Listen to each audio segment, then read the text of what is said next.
Gempa! Gempa! Gempa! Lari woi, jangan tidur mulu. Bangsatan lari. Wah, untung kita cepat lari tadi bang, pas gempa. Dan kita sudah ada di tempat yang agak datar dan lumayan tinggi. Jadinya tidak perlu khawatir kalau ada tsunami. Cuma ngomong-ngomong nih bang, lapar. Bawa makanan nggak? Tenang bang, aman, udah gue siapin. Ini ada makanan ringan, nih. Lah, kok makanannya kayak gini sih bang? Ini keripik-keripik ini. Berapa lama kita kenyang makan ginian bang? Lah, itu kan disebutin di brosur tas siaga bencana. Di situ ada untuk makanan. Disuruh siapkan makanan ringan tahan lama. Jadi, ya makanan ringan tahan lama ya ini keripik-keripik bang. Waduh.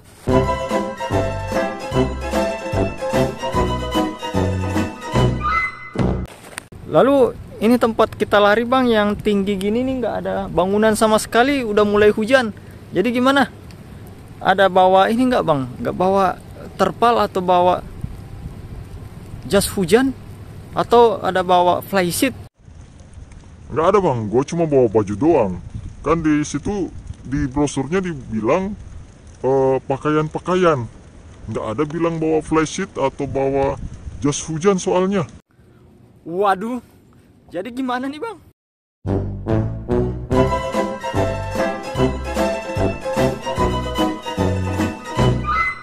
Halo Sobat YouTube, ketemu lagi dengan saya di channel ini. Kali ini saya akan bahas sesuatu atau hal yang lagi jadi trending topik, yaitu soal gempa bumi yang mungkin akan melanda negara kita, Indonesia. Dimana katanya soal lempeng ya, megatrust kalau nggak salah sebutannya ya. Nah itu bisa saja mengancam keselamatan diri kita dan keluarga kita. Maka dari itu ada himbauan untuk menyiapkan tas siaga bencana. Banyak mungkin versi-versi yang dikeluarkan tentang tas siaga bencana. Pembahasan saya tentang tas siaga bencana ini saya ambil dari pengalaman saya pribadi. Mungkin kalau hal itu tidak cocok dengan kalian bisa mengoreksinya atau menambahkan sesuatu yang kurang, karena ini berdasarkan dari pengalaman saya pribadi. Jadi kali ini saya akan buat versi yang saya pahami tentang tas siaga bencana. Jadi apa-apa yang harus dipersiapkan dan hal-hal yang harus diperhatikan. Oh ya, tas siaga bencana kalau di luar negeri itu disebut sebagai BOB, bug out bag. Itu kayak sama ya dengan ya bug out bag itu ya tas siaga bencana kayak gitu istilahnya. Itu istilah untuk orang luar. Pertama, jenis tas yang digunakan sebagai tas siaga bencana adalah jenis tas yang berupa ransel. Jangan menggunakan tas salempang atau tas-tas jenis-jenis yang lainnya. Karena kenapa? Lebih enak untuk membawa ransel ketika kita berlari atau ketika kita menghindari sesuatu yang membahayakan. Itu lebih enak berlari menggunakan ransel. Kemudian ransel itu juga lebih enak dalam membawa beban yang lumayan berat kayak gitu. Ransel itu punya kelebihan di situ, dapat membawa beban yang lumayan berat dengan lebih nyaman. Jadi gunakan tas yang berbentuk ransel. Tapi terserah dari kalian. Kalau dari saya itu gunakan tas yang berbentuk ransel. Oke, kemudian masih dalam kategori tas yang digunakan. Setelah tas yang digunakan, warna tas yang digunakan. Nah, untuk tujuan membuat tas siaga bencana ini ada dua macam ya. Ada untuk menghindari bencana alam, kemudian ada untuk berlari dari perang atau menghindari perang. Nah, karena kita ini kasusnya adalah bencana alam, maka jenis tas yang digunakan, warna tas yang digunakan baiknya yang berwarna cerah seperti orange. Ini merah ya, meskipun ini agak merah gelap ya tas saya ini, tapi setidaknya masih bisa dinotis. Jadi seperti biru, orange sih yang paling bagus. Karena kenapa? Ketika kita dalam kondisi bencana alam, kemudian lari tercerai-berai atau kemana kayak begitu, ketika dicari oleh tim pencari, anggaplah ada bantuan atau apa, warna-warna cerah itu lebih gampang untuk di notice dari jauh kayak gitu. Contoh warna orange lebih gampang untuk dilihat dari jauh. Tapi kalau macam kalian mempersiapkan BOB itu, book out bag itu untuk sesuatu yang berkaitan dengan perang kayak begitu, anggaplah kalian lari dari perang, maka jangan menggunakan tas yang berwarna cerah. Karena kenapa? Kalau kalian menggunakan tas yang berwarna cerah dan itu situasi perang, bisa saja musuh atau pokoknya hal-hal yang mengancam hidup kalian itu kalian bisa kelihatan. Jadi kalian bisa ditembak atau dikejar ketika kalian lari dari peperangan kayak gitu. Anggaplah terjadi perang, dan atau entah perang suku, entah perang apa kayak begitu. Gunakan warna-warna gelap untuk tujuan itu. Karena kenapa? Kalian tidak ingin dinotis dari jauh. Tapi kalau untuk kondisi bencana alam, kalian ingin agar dapat kelihatan oleh tim penyelamat atau tim pencari atau tim pemberi bantuan dari jauh, maka pertimbangkan menggunakan warna-warna yang cerah. Itu kalau untuk penggunaan warna tas. Tapi itu kembali lagi ke selera kalian. Terserah mau menggunakan tas yang warna apa, terserah. Hanya saja saran saya sih kalau untuk tas siaga bencana dan itu kasusnya bencana alam, kita menggunakan warna-warna yang cerah. Karena kenapa? Warna-warna cerah itu lebih gampang untuk diperhatikan dari jauh. Dan kalau untuk ketika kita menyiapkan tas siaga bencana atau book out bag dan itu untuk menghadapi perang, maka tas yang disiapkan adalah tas yang berwarna gelap seperti hijau, pokoknya hitam, sesuatu yang akan membaur dengan lingkungan. Jadi kalian tidak akan kelihatan dari jauh. Itu perbedaannya. Oke, tadi itu adalah soal pembahasan jenis tas dan warna tas yang pertama tadi ya. Jadi jenis tas yang digunakan ransel dan warna-warna yang digunakan untuk tas adalah warna-warna cerah. Oke, setelah membahas jenis tas yang digunakan dan warna dari tas yang digunakan, kita lanjut ke pembahasan yang kedua, yaitu di mana meletakkan tas tersebut. Jadi setelah kalian punya book out bag atau BOB ini atau tas siaga bencana, book out bag, di mana kita meletakkan tas ini kayak gitu. Nah, untuk peletakan kalian letakkan di tempat kalian lari menyelamatkan diri. Contoh di samping pintu. Jadi ketika lari, ambil, lari keluar kayak gitu. Jadi konsepnya seperti itu. Jangan diletakkan di gudang atau di dapur. Pokoknya di tempat-tempat yang kalian kesulitan untuk ambil ketika lari menyelamatkan diri. Jadi letakkan di jalur kalian lari menyelamatkan diri, di pintu utama atau pokoknya di mana kalian lari menyelamatkan diri. Jadi di situ posisi untuk meletakkan book out bag atau tas siaga bencana. Oke, setelah tadi di mana meletakkan tas siaga bencana, kita lanjut kemana kita akan lari dengan tas siaga bencana. Jadi ini juga penting. Jadi setelah kalian punya tas siaga bencana, kalian larinya mau kemana kayak gitu. Anggaplah gempa bumi, kalian sudah lari keluar. Setelah di luar, mau kemana pertanyaannya kayak begitu. Jadi dari jauh-jauh hari itu kita harus memikirkan jika terjadi gempa bumi, saya ini mau lari kemana kayak gitu. Jadi itu yang harus jadi pertimbangan teman-teman di lokasinya teman-teman. Saya nggak tahu kalian mau lari kemana karena saya tidak berada di lokasi kalian. Nah, tapi secara garis besar gambaran, kalau gempa bumi pastinya tempat lari yang dipilih itu adalah yang berjenis lapangan yang luas, yang tidak ada pohon, tidak ada bangunan tinggi di sekitar situ. Kalau bisa lapangan rumput yang luas kayak lapangan bola, alun-alun atau sejenisnya. Karena kenapa? Gempa bumi artinya sesuatu itu tumbang. Jadi kalian tidak ingin berada di tempat yang dimana itu gampang tumbang kayak begitu. Jadi pertimbangkan tempat yang luas dan datar kayak gitu.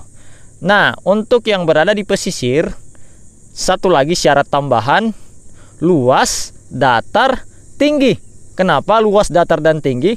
Karena gempa bumi itu biasanya memicu tsunami. Jadi alangkah baiknya kita lari ke tempat yang luas, datar, dan tinggi. Jadinya ketika setelah gempa bumi dan terjadi tsunami, kita berada di tempat yang aman. Jadi kira-kira seperti itu. Tambahan untuk menentukan tempat evakuasi.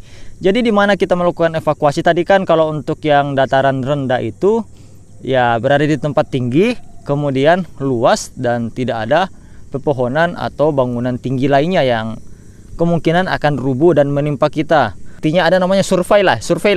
Kalian survei lokasi-lokasi yang mungkin akan kalian jadikan tempat untuk melarikan diri jika terjadi bencana alam. Yang jadi masalah adalah biasanya area kita ingin menyelamatkan diri itu adalah area yang juga dipikirkan oleh orang lain. Jadinya ketika kita menuju tempat itu macet, orang sudah kalang kabut di jalanan. Jadi hal-hal seperti itu yang harus perhatikan kayak gitu, karena yang jadi masalah ketika memang terjadi bencana alam, pastinya orang akan berdesak-desakan menyelamatkan diri. Jadi pentingnya kita untuk melakukan observasi sendiri area kita sendiri di mana kita akan menyelamatkan diri. Jadi kalau macam saya berada di kota Luwuk, saya bisa buka Google Map, saya bisa lihat ada berapa banyak tempat yang bisa menjadi tempat evakuasi. Saya bisa perhatikan dari Google Map daerah yang datar, luas, tidak ada pepohonan. Nah, di sekitar area saya tinggal, itu kalian bisa lihat di Google Map. Dari situ kalian akan buat planning. Oh iya, kalau macam terjadi ini saya akan lari ke sini. Kalau saya lihat ternyata area sana itu sudah macet atau bagaimana, saya bisa ngambil arah yang ini kayak gitu. Intinya tempat-tempat yang tinggi lah kayak gitu. Oke, kemudian kita lanjut ke apa yang dipersiapkan di dalam tas yang akan kita gunakan sebagai tas siaga bencana. Nah, yang digunakan di dalam tas siaga bencana itu, atau yang kita isi ke dalam tas siaga bencana itu, yang pertama adalah hal-hal yang berkaitan dengan dokumen penting kalian. Jadi, dokumen penting ini akan digunakan setelah terjadinya bencana. Jadi kalian tidak ingin kehilangan hal-hal yang bisa digunakan untuk melanjutkan hidup kita di masyarakat modern. Jadi dokumen-dokumen penting itu masukkan dalam tas siaga bencana. Kemudian yang kedua apa? Makanan kayak gitu. Makanan. Setelah makanan, air. Kemudian kalian juga butuh shelter. Shelter ini bisa berupa tenda maupun berupa terpal atau flysheet kayak gitu. Jadi kalian bisa menggunakan tenda, terpal atau flysheet, tapi saya lebih prefer menggunakan flysheet. Kemudian setelah itu yang berkaitan dengan komunikasi. Jadi dimana biasanya kan setelah bencana itu ya kita butuh untuk bisa mengkomunikasikan keadaan kita ke orang sekitar, ke tim bantuan, ke tim tanggap siaga bencana, dan apapun itu. Baiknya juga kalian mencatat nomor-nomor penting seperti nomor kantor kepolisian. Pokoknya nomor-nomor yang bisa kalian hubungi ketika terjadi bencana alam. Kemudian kalian juga butuh pakaian. Letakkan pakaian dalam tas siaga bencana kalian. Saya sarankan untuk menyiapkan 3 pasang pakaian. Jadi 1 di badan kalian, 1 dicuci, 1 siap untuk digunakan lagi. Jadi bersiklus istilahnya. Jadi dengan tiga pasang ini, maka kalian bisa menggunakannya secara berkelanjutan dengan cara 1 dipakai, 1 dicuci, 1 siap lagi untuk digunakan. Kira-kira seperti itu. Kemudian kita butuh sesuatu yang menambah kehangatan. Jadi ada sleeping bag, lalu ada juga selimut. Kalian bisa pilih antara menggunakan sleeping bag atau mau menggunakan selimut. Kemudian jangan lupa untuk memasukkan jaket juga dalam tas siaga bencana kalian. Kemudian kalian juga butuh benda tajam. Jadi saya sarankan menggunakan pisau survival. Ini ada beberapa peralatan camp saya yang bisa saya gunakan. Saya merekomendasikan kalian untuk membawa 1 pisau survival dan juga masukkan 1 multi tools. Kalau tidak ada bisa diganti dengan golok-golok pendek. Jadi tidak terlalu panjang tapi bisa digunakan untuk memotong yang keras-keras. Kemudian kategori yang berikutnya adalah berkaitan dengan penerangan. Jadi kita juga butuh alat yang berupa penerangan di malam hari ketika terjadi bencana. Jadinya jangan lupa memasukkan senter dalam tas siaga bencana kalian. Secara garis besar sebenarnya kalau kita lihat secara sekilas isi tas siaga bencana itu hampir tidak berbeda jauh dengan tas yang digunakan oleh orang camping maupun oleh orang yang melakukan hiking. Biasanya tidak berbeda jauh ya kalau kita lihat secara sekilas. Karena kenapa? Kalau tas siaga bencana, setelah saya melakukan observasi, tas siaga bencana ini dimana kalian masih hidup, istilahnya kalian masih hidup. Nah, kalau tas untuk melakukan hiking ini, kalian masih bisa mempertimbangkan faktor kenyamanan di dalamnya. Sebenarnya kita ingin mempertemukan kenyamanan dan tas siaga bencana. Yang jadi masalah adalah berat kayak gitu. Karena makanya kita harus mempertimbangkan berat dari tas siaga bencana. Tidak boleh terlalu berat. Jadi harus berada di porsi di mana kalian bisa mengangkat tas tersebut, dan yang bisa mengukur kadar tersebut adalah diri kalian. Jadi itulah perlunya setelah mengisi barang-barang ke dalam tas siaga bencana, kita harus test ride dulu. Ini kalau saya tarik bisa nggak? Ini kalau saya angkat bisa nggak? Saya taruh di jalur, saya lari, saya angkat, terangkat nggak? Kayak gitu. Jangan sampai masih diangkat, masih mau dipakai lagi, lama lagi kayak begitu. Jadi itulah pentingnya memilah hal-hal yang memang betul-betul dibutuhkan untuk bertahan hidup dan hal-hal yang berkaitan dengan kenyamanan. Jadi harus berada di posisi yang lumayan seimbang. Jadi ini tas saya sudah ada beberapa hal di dalamnya yang akan saya gunakan untuk siaga ketika terjadi bencana, tapi kita akan pilah-pilah karena di dalam ini masih ada alat-alat yang berkaitan dengan camping, dan kita tidak ingin hal-hal tersebut mempengaruhi mobilitas kita ketika lari menyelamatkan diri. Oke, kita cek hal-hal yang ada dalam tas saya ini. Di sini saya punya 2 matras dan saya akan memilah barang-barang saya dari matras satu ke matras lainnya. Oke, jadi kita mulai dari hal yang ringan dahulu. Pertama itu dokumen penting. Jadi kalian harus menyiapkan dokumen penting kalian. Dan saya akan memindahkan ke area situ benda-benda yang sudah saya filter, yang bisa saya gunakan untuk bertahan hidup. Pertama, dokumen penting, anggaplah sudah saya satukan semua yang ada di sini. Mungkin mulai dari sertifikat rumah, apalagi ijazah, pokoknya dokumen-dokumen kalian yang penting. Kalau bisa sebenarnya jangan menggunakan seperti ini, tapi gunakan yang plastik itu. Jadi kalau terkena cairan tidak basah, tidak gampang rusak.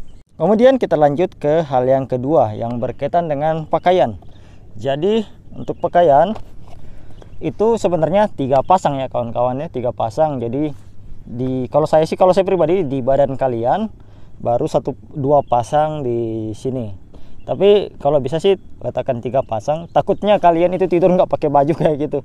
Jadi bencana terjadi, lari keluar nggak pakai baju nggak masalah karena punya ini di dalam, punya apa namanya, baju. Masalahnya pakaian yang kita gunakan ketika berada di luar ruangan dan dalam rumah itu berbeda. Dalam artian suhu yang ada itu berbeda. Lebih dingin ketika kita berada di luar ruangan. Jadi gunakan pakaian yang lumayan tebal. Kemudian lanjut masih di sektor pakaian, kita menggunakan selimut. Jadi masukkan selimut dalam tas siaga bencana kalian. Kalian bisa memilih antara selimut dengan sleeping bag. Yang jadi masalah ini sleeping bag ini lumayan besar ya kawan-kawan ya, lumayan bulky. Jadi kalian sesuaikan apakah ingin memasukkan sleeping bag atau memasukkan selimut kayak begitu. Kalian juga bisa menggunakan tambahan selimut darurat. Selimut darurat biasanya seperti ini, selimut darurat. Kalian bisa menggunakannya sebagai tambahan. Kemudian masukkan jaket yang juga anti air. Biasanya kalau kita lari ketika terjadi gempa atau apa, kita pasti udah nggak mikir lagi mau ambil jaket atau ambil apa. Jadi baiknya jaketnya itu stay di dalam tas siaga bencana. Kemudian lanjut untuk perlindungan atau shelter, kita bisa menggunakan flysheet dan juga masukkan juga jas hujan. Sebenarnya tenda itu opsi yang lebih baik, tapi yang jadi masalah adalah berat pada tenda, sehingga kalau kita lari dengan tas siaga bencana itu takutnya tenda akan menghalangi kita karena memang ukurannya yang lumayan berat. Jadinya yang ringan-ringan itu flysheet maupun ponco. Tapi baiknya kalau kalian punya flysheet dan punya ponco juga. Ini kalau kita bawa berdua tidak terlalu berat juga ukurannya. Kemudian kita lanjut untuk hygiene atau higienisnya kalian. Tujuannya untuk menjaga kesehatan kalian. Karena bersih itu sehat. Jadi biasanya itu kita membawa benda seperti sabun, sikat gigi dan odol. Kalau tidak, tambahkan juga sampo sasetan. Anggaplah setelah bencana dan sumber air melimpah, kalian bisa tetap menjaga kebersihan tubuh kalian agar terhindar dari penyakit-penyakit yang ada. Kemudian kita lanjut ke P3K dan survival kit. Ini adalah P3K dan survival kit saya.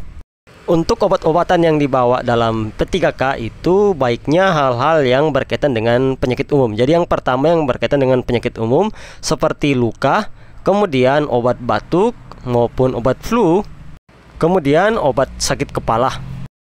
Kemudian setelah itu barulah kalian masukkan obat-obatan yang berkaitan dengan riwayat penyakit kalian.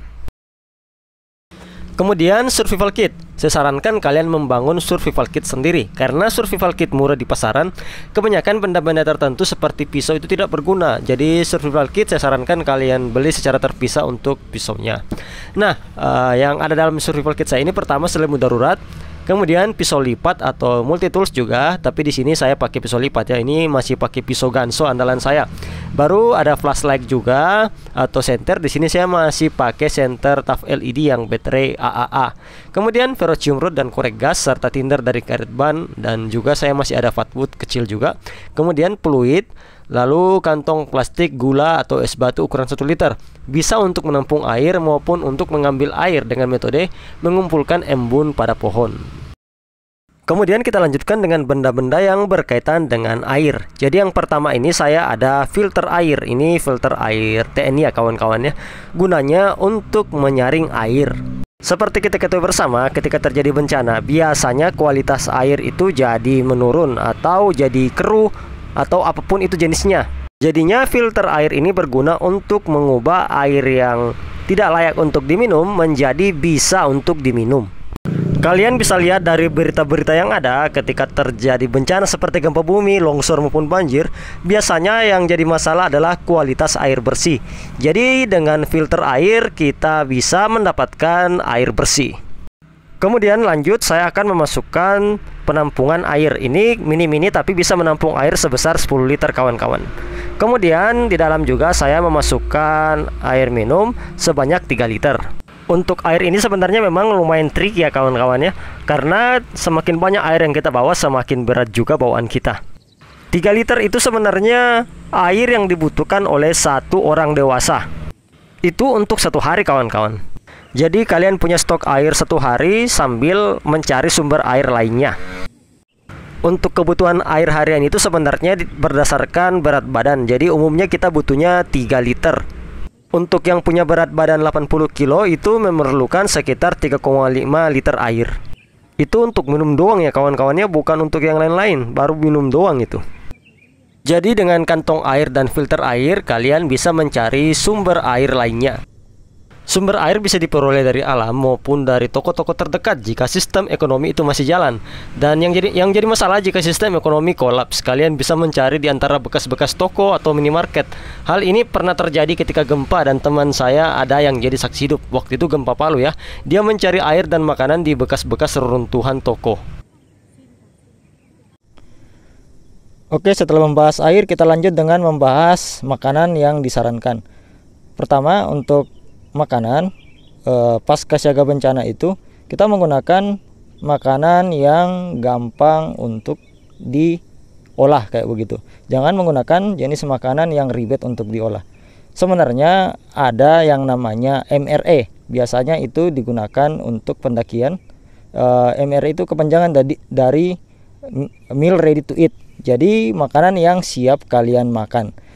Nah, sayangnya kalau kita bicara tentang MRE itu tidak dijual di minimarket maupun di Alfamart, Indomaret terdekat itu tidak ada menjual yang namanya MRE. Biasanya kalian bisa mendapatkan ransum-ransum tersebut di koperasi-koperasi TNI atau di memang tempat-tempat khusus untuk menjual MRE tersebut. Makanya kita harus membuat ransum pribadi kita. Nah, untuk ransum pribadi pertama saya menghindari Indomie. Jadi jangan menggunakan mie instan dalam ransum kalian. Sebenarnya bebas kalian ingin masukkan ransum apa, tapi saya sarankan untuk menghindari Indomie atau sejenisnya yang berkaitan sama mie.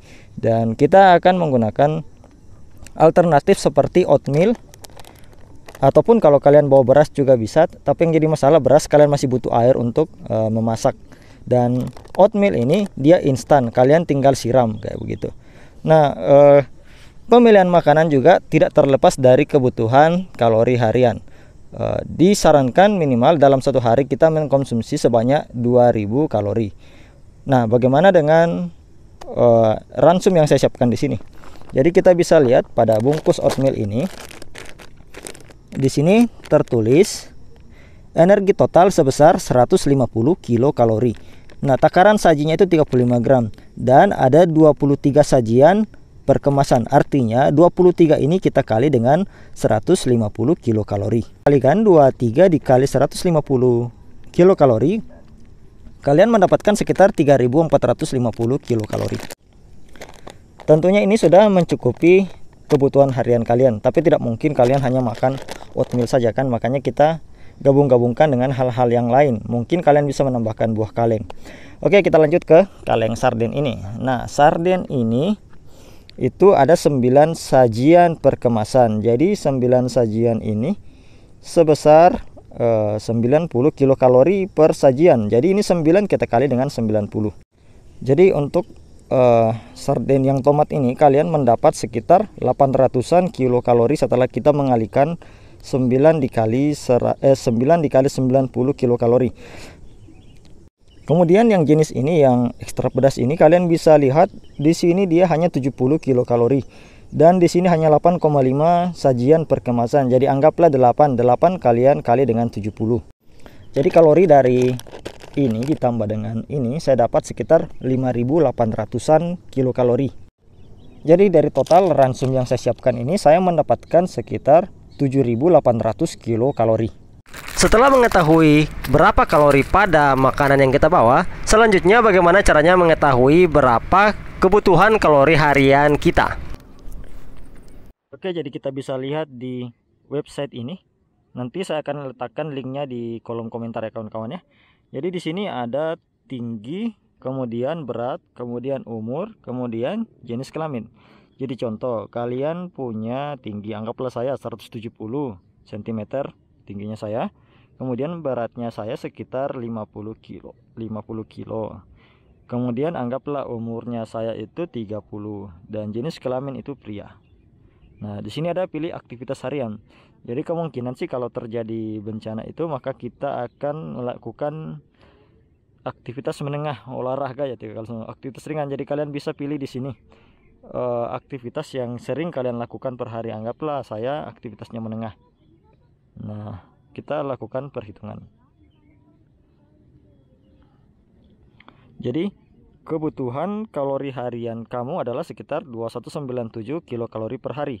Jadi berat badan kamu, ya, jika kamu ingin menaikkan, jika hari ini kamu hanya rebahan, maka jadi ini paling sedikit hanya makan 14-18 kilokalori per hari. Jadi kalau terjadi bencana, itulah kenapa kita tidak usah bergerak yang tidak perlu, bergerak yang seperlunya saja agar pasokan kita itu terjaga kayak begitu.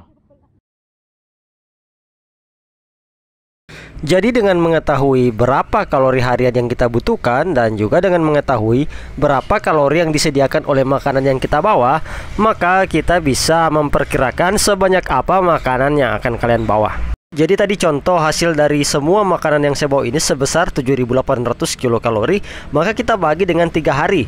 Jadi kita dapat 2.600 kilokalori per hari. Ini sudah lebih dari cukup untuk saya jika seorang diri. Karena kalori yang saya butuhkan per hari itu hanya 2.197 kilokalori dan minimal di 1.418 kilokalori. Kenapa kita pakai acuan 3 hari? Karena rata-rata ketika terjadi bencana, paling lama bantuan masuk stabil itu di hari ketiga dan keempat. Jadi dengan acuan tersebut kita mempersiapkan sesuatu untuk 3 hari. Kemudian jika ingin sangat ringan, berapa minimal air dan makanan yang dibutuhkan untuk bertahan hidup per hari? Dari literasi yang saya baca, minimal 1 liter per hari dan minimal 1.200 kilokalori per hari. Kalian akan mengalami dehidrasi kronis jika minum kurang dari 1 liter air setiap hari dan bisa menyebabkan berbagai masalah kesehatan seperti batu ginjal, infeksi saluran kemih, dan gangguan fungsi kognitif. Dan jika kalori harian kalian kurang dari 1.200 kilokalori, maka tubuh kalian akan memulai memecah protein dari tubuh kalian sendiri. Maksud saya, tubuh kalian akan memakan daging yang ada pada tubuh kalian. Makanya kalian lihat kalau orang-orang yang lama tersesat di hutan baru didapat itu sudah kurus-kurus ya kawan-kawan ya. Kemudian lanjut ke nesting dan kompor. Saya masukkan juga untuk alternatif memasak. Di antara nesting ini yang ada di sini, saya menggunakan nesting gelas yang 800 ml yang lebih ringan, jadi bisa untuk menyeduh oatmeal saya. Dan nesting tentara ini saya tidak ambil ya kawan-kawan, atau tidak saya masukkan dalam paket yang lagi saya bawa ini. Nah, untuk kompor saya pakai kompor mini yang seperti ini. Pemilihan kompor itu harus yang praktis untuk mengurangi kalori yang terbuang. Kemudian lebih baik lagi sebenarnya menggunakan kompor yang tidak punya mekanisme ribet seperti kompor spiritus dan kompor parafin itu tidak punya mekanisme yang ribet ya, karena tidak ada moving item. Artinya kalau tidak ada mekanisme bergerak seperti kompor gas saya, maka kompor jenis parafin dan spiritus lebih minim gangguan. Berhubung yang ringkas yang saya miliki adalah ini, maka ini yang saya gunakan. Atau kalau kalian punya mere, biasanya disediakan alat pemanas seperti kantong yang kalian tinggal masukkan ke kantong tersebut dan makanan akan hangat dengan sendirinya. Kemudian lanjut ke penerangan. Kalian bisa menggunakan senter kepala untuk penerangan. Terserah sih senter kepala apa yang kalian gunakan. Kenapa senter kepala? Karena tangan kita lebih bebas ketika menggunakan senter kepala daripada senter tangan. Kemudian jangan lupa untuk membawa baterai cadangan. Karena saya punya banyak baterai cadangan 18650, jadi saya pakainya yang jenis baterai 18650 untuk senter kepala saya. Terserah sih kalian mau pilih senter kepala yang menggunakan baterai alkalin atau yang seperti saya punya yang bisa dicas, itu terserah dari kalian. Tapi baiknya yang memang baterainya bisa digonta-ganti, meskipun itu senter kepala yang bisa dicas, tapi baterainya bisa digonta-ganti. Kemudian pertimbangkan untuk membawa tali temali, karena kalau kalian pakai bivak atau bivak dari flysheet, pasti kalian akan butuh tali temali. Kemudian untuk komunikasi saya menambahkan power bank untuk membackup handphone saya kalau dayanya habis. Jadi kalau dapat jaringan kita bisa melihat info terbaru. Nah, kalau kalian punya radio komunikasi jarak jauh itu lebih baik lagi kawan-kawan, kalau kalian punya dan paham cara mengoperasikannya. Kemudian untuk navigasi kalian bisa menambahkan kompas, tapi ini tidak terlalu penting ya kawan-kawannya. Karena kenapa? Biasanya kalau terjadi bencana kita pasti larinya masih di sekitaran area kota atau area desa, pokoknya masih di lingkungan yang masih ada orangnya biasanya. Jadi kompas ini cuman opsional dan biasanya sih tidak terlalu berguna kalau untuk situasi BOB atau siaga bencana. Kemudian saya sarankan juga kalian untuk memiliki pisau survival, atau kalau tidak bisa ganti dengan golok yang pendek. Pokoknya yang bisa digunakan untuk menebang, mengumpulkan makanan, mengiris, memasak, bahkan hingga membela diri. Untuk pisau survival sebenarnya disarankan yang full tang, karena kenapa? Itu tidak akan mudah patah di bagian gagangnya ketika kalian siksa untuk melakukan pekerjaan yang kalian perlukan. Jadi setelah saya pisahkan lagi barang-barang yang ingin saya masukkan dalam tas siaga bencana saya, ada beberapa benda yang tidak jadi saya masukkan seperti nesting yang ini dan kemudian sleeping bag. Kemudian benda-benda ini akan saya masukkan kembali ke dalam tas. Agar lebih enak dibawa, matras akan saya lipat. Setelah itu baru saya masukkan item-item yang saya sudah pilah-pilah tadi. Setelah jadi, kita akan coba tes angkat. Seberapa gampang untuk mengangkat tas tersebut. Kalau kalian masih merasa terlalu berat untuk respon kalian, maka kalian masih bisa untuk mengecek ulang barang apa kira-kira yang tidak diperlukan dan keluarkan dari tas tersebut. Dari percobaan yang saya lakukan, respon saya cukup bagus untuk mengangkat tas ini. Jadinya BOB saya ini bisa saya pertimbangkan. Tentunya saya ini dipermudah karena tipe tempat tinggal saya bukanlah apartemen. Anggaplah kalau kalian tinggal di apartemen, maka pertimbangkan untuk yang lebih ringan lagi. Apalagi jika kalian berada di lantai paling atas, jadi observasi lingkungan kalian masing-masing. Dan buat simulasi hingga kalian mendapatkan hitungan yang paling pas untuk diri kalian. Oke kawan-kawan, kira-kira seperti itu yang bisa saya sampaikan tentang seputar tas siaga bencana dari pemahaman saya. Mungkin teman-teman kalau ingin menambahkan yang lain silakan, atau teman-teman punya metode atau cara yang lebih baik juga silakan dilakukan, karena tujuan kita itu satu, sama-sama selamat.